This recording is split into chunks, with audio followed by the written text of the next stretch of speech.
si Albert Martinez ay nagbigay ng pahayag tungkol sa usap-usapang namamagitan kina Jericho Rosales at Janine Gutierrez.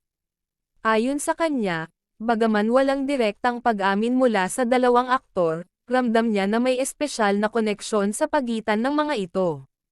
Sinabi niya na sa bawat pagkakataong magkakasama ang dalawa, napapansin niya ang kakaibang aura at chemistry na umiiral sa kanila.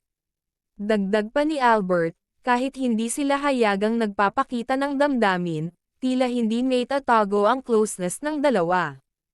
Pinuri rin niya ang kanilang profesionalismo sa trabaho, ngunit ayon sa kanya, may ilang subtle gestures na nagpapakita ng malalim na pagpapahalaga sa isa't isa. Hindi man nagsasalita, aniya, tila nag-uusap ang kanilang mga mata.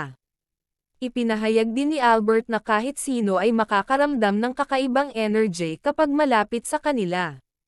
Bagamat walang kumpirmasyon, marami ang nagsisimulang mag-isip na mayroong mas malalim na relasyong namamagitan kina Jericho at Janine. Para kay Albert, natural ang pagkakaroon ng espesyal na koneksyon lalo na't madalas silang magkasama sa kanilang proyekto.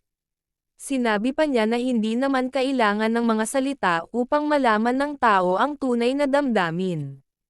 Minsan, ang mga kilos at galaw na tila hindi sinasadya ang siyang nagbibigay ng pahiwatig. Sa kabila ng mga haka-haka, sinabi ni Albert na iginagalang niya ang personal na buhay ng dalawa.